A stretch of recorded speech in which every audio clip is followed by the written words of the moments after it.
கர்த்தரும் இரட்சகருமாகிய இயேசு கிறிஸ்துவின் அன்பான நாமத்தில் உங்கள் யாவருக்கும் கிருபையும் சமாதானமும் நிறைவாய் உண்டாயிருப்பதாக. இன்றைக்கு நாம் தியானத்திற்கென்று தெரிந்து கொள்ளப்பட்ட பகுதி மத்தேயு 16ஆம் அதிகாரம், அதன் 16வது வசனம். சீமோன் பேதுரு பிரதியுத்தரமாக, நீர் ஜீவனுள்ள தேவனுடைய குமாரனாகிய கிறிஸ்து என்றான். ஹல்லேலூயா. ஆண்டவர் இயேசு கிறிஸ்து இந்த உலகத்திற்கு வந்து மண்ணுலகத்தின் மீறுதலுக்காகவும் மனுஷரின் பாவங்களுக்காகவும் தம்முடைய வெளியேற பெற்ற ரத்தம் சிந்தப்பட வேண்டும் என்ற தேவனுடைய அனாதி தீர்மானத்தின்படி தம்மை ஒப்பு கொடுத்து அதற்காகவே இந்த பூமியில் வந்து ஊழியம் செய்து தம்முடைய வெளியேற பெற்ற இரத்தத்தை கல்வாரி சிலுவையில் சிந்தி இந்த உலகத்தை மீட்டெடுத்தார். இந்த திட்டத்திற்காக அவர் இந்த உலகத்திற்கு வந்து ஊழியம் செய்து கொண்டிருக்கும் போது அவருக்கு ஒரு ஆசை. இந்த ஜனங்கள் என்னை யார் என்று சரியாக விசுவாசிக்கிறார்களா என்று அறிந்து கொள்ளும்படி தம்மோடு கூட இருந்த தம்முடைய சீஷர்களை நோக்கி, ஜனங்கள் என்னை யார் என்று நினைக்கிறார்கள் என்று கேட்டார். ஏன்னா ஆண்டவர் இயேசு கிறிஸ்து ஜனங்களோட நேரடியாக உள்ள போய் கேட்க முடியாது. ஆனால் சீஷர்கள் அங்கும் இங்கும் போகிறார்கள், ஜனங்களோடு நெருங்கி பழகிறார்கள். அதனால ஜனங்கள் இவரை யார் என்று சொல்லுகிறார்கள் என்று அவரிடத்தில் கேட்டால் சரியாக இருக்கும் என்று ஆண்டவர் இயேசு கிறிஸ்துவும் சீஷர்களிடத்தில் கேட்கிறார். சீஷர்களும், ஆண்டவரே, ஒரு சிலவங்க எலியான்னு சொல்றாங்க, ஒரு சிலவங்க எரேமியான்னு சொல்றாங்க, ஒரு சிலவங்க தீர்க்கதரிசிகளில் ஒருவர் அப்படின்னு சொல்றாங்க அப்படின்னு. ஆண்டவர் இயேசு கிறிஸ்துவை சரியாக இந்த ஜனங்கள் அடையாளம் காணவில்லை என்ற வருத்தம் அவருக்கு இருந்தது. அவர்தான் மேசியா என்று இன்னும் யாரும் உணர்ந்து கொள்ளவில்லை என்ற வருத்தம் அவருக்கு இருந்தது. அதனால் அவர் என்ன கூறுகிறார் இப்பொழுது? சரி, ஜனங்களை விடுப்பா, சீஷர்களை பார்த்து கேட்கிறார், நீங்கள் என்னை யார் என்று நினைக்கிறீர்கள் என்று கேட்டார். சீஷர்கள் பதில் சொல்வதற்கு முன்னமே சீஷர்களில் ஒருவனாகிய பேதுரு, நீர் ஜீவனுள்ள தேவனுடைய குமாரனாகிய கிறிஸ்து என்று சரியாக அடையாளம் சொன்னான். சரியாக ஆண்டவர் இயேசு கிறிஸ்துவின் நாமத்தை உச்சரித்தார். அவர் ஜீவனுள்ள தேவனுடைய குமாரனாகிய கிறிஸ்து என்று. உடனே ஆண்டவருக்கு ரொம்ப சந்தோஷம். ஆண்டவர் சொல்றார், பேதுருவே, உன்னுடைய மாம்சமும் இரத்தமும் இதை உனக்கு வெளிப்படுத்தவில்லை, பரலோகத்தின் பிதாவே உனக்கு வெளிப்படுத்தினார் என்று ஆண்டவர் இயேசு கிறிஸ்து மகிழ்கிறார், சந்தோஷம் கொள்கிறார். இன்றைக்கு நாமும் நம்மளுடைய வாழ்க்கையில் ஆண்டவர் இயேசு கிறிஸ்து யார் என்று சரியாக அடையாளம் கண்டு கொண்டிருக்கிறோமா? இன்னும் அவர் ஒரு தீர்க்கதரிசியாகவோ, அவர் எலியா, எரேமியா போன்ற தீர்க்கதரிசிகள் ஒருவர் என்று நாம் எண்ணிக்கொண்டிருக்கிறோமா? அங்கு 12 சீஷர்கள் இருந்தார்கள். 11 சீஷர்களுக்கும் இந்த வெளிப்பாடு கிடைக்கல. பேதுருவுக்கு கிடைத்தது. ஏன்? 11 சீஷர்களும் மற்ற ஜனங்களுடைய பார்வையில் இருந்த ஆண்டவர் இயேசு கிறிஸ்துவை பார்த்தார்கள். ஆனால் பேதுருவோ, எனக்கு அவர் யார் என்று அவன் கண்டான். என்னை விடுவிக்க வந்த இரட்சகர், ஜீவனுள்ள தேவனுடைய குமாரன், இவர்தான் மேசியா என்று சரியாக அடையாளம் கண்டு கொண்டான். ஏனென்றால் அவனுடைய இருதயத்தில் அவன் விடுதலை பெற்றிருந்தான். ஆண்டவர் இயேசு கிறிஸ்துவோடு இருக்கும் பொழுது அவன் விடுதலை அடைந்தவனாகவும் சமாதானம் நிறைந்தவனாகவும் வாழ்ந்து கொண்டிருந்தான். அதை சரியாக அவன் கண்டு கொண்டிருந்தான்.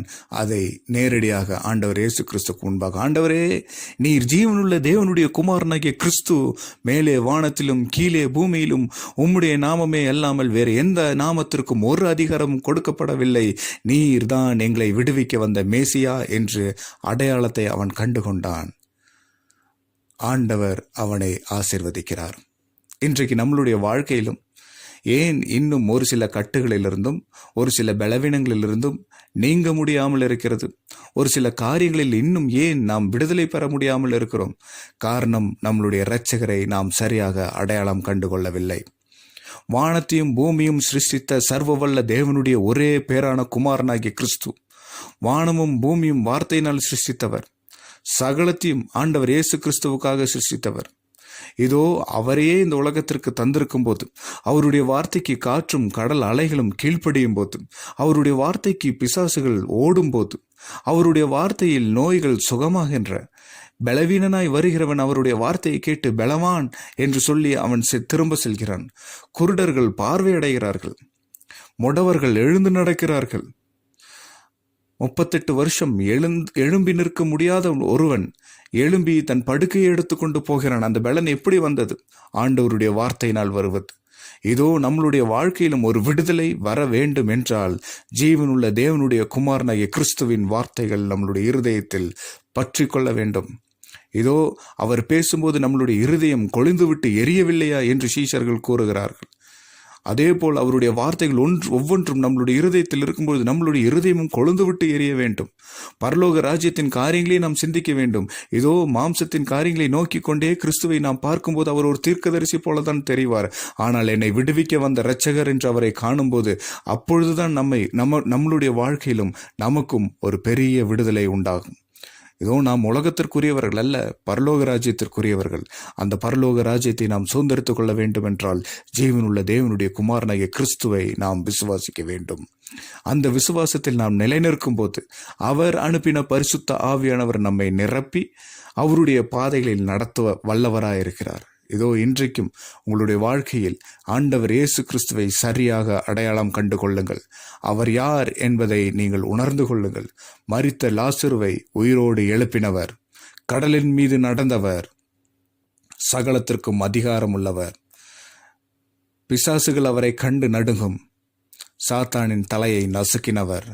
இனி ஒருபொழுதும் உங்களுக்கு ஒரு பாடுகள் இல்லை, இனி ஒருபொழுதும் நமக்கு ஒரு கட்டுகள் இல்லை. இதோ எனக்கு அந்த கட்டு இருக்கு, இந்த கட்டு இருக்கு என்று சொல்வதெல்லாம் போய் உங்களுக்கு எந்த கட்டுகளும் இல்லை. அத்தனை கட்டுகளிலிருந்து விடுவித்தவர் ஆண்டவர் இயேசு கிறிஸ்து இன்றைக்கு உங்களோடு கூட இருக்கிறார். இந்த விடுதலையை உணர்ந்து கொள்ளுங்கள், இந்த ரட்சிப்பை உணர்ந்து கொள்ளுங்கள். பரலோக ராஜ்யத்தை சுதந்திரித்துக் கொள்வோம்.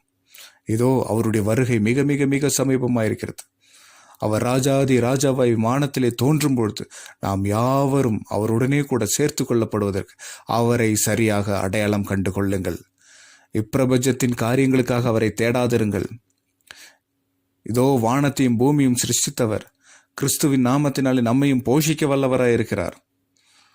காட்டுப்புல்லுக்கும் புறாக்களுக்கும் தேவன் போஷித்தார் என்றால் அதை காட்டிலும் நேசிக்கிற இந்த மனுஷர்களை எவ்வளவாக போஷிப்பார்? அதை குறித்து கவலைப்படாதிருங்கள். உலகத்தின் மாம்சமும் இச்சைகளும் நம்மை கவர்ந்தெடுத்து சத்ருவுக்கு நேராக நம்மை இழுத்து கொண்டு போகும். ஆனால் இந்த உலகத்தின் அதன் மாம்சத்தின் இச்சைகளும் நாம் மேற்கொள்ளும் போது ஆண்டவர் இயேசு கிறிஸ்து நம்மை பரலோக ராஜ்யத்திற்கு நேராக அழைத்து கொண்டு போவார். எனவே அவரை பின்பற்றுங்கள். ஆண்டவர் இயேசு கிறிஸ்துவை யார் என்று சரியாக அடையாளம் கண்டு கொள்ளுங்கள். அவருடைய வார்த்தை உங்களில் இருந்தால் அந்த வார்த்தை உங்களை விடுதலையாக்கும். ஆகவே விசுவாசிப்போம், ராஜ்யத்தில் சேர்த்துக் கொள்ளப்படுவோம். யுக யுக காலமாய் தேவனை நாம் ஸ்தோத்திரிப்போம். கர்த்தர் தாமே இந்த வார்த்தைகளை ஆசீர்வதிப்பாராக. ஆமேன், ஆமேன்.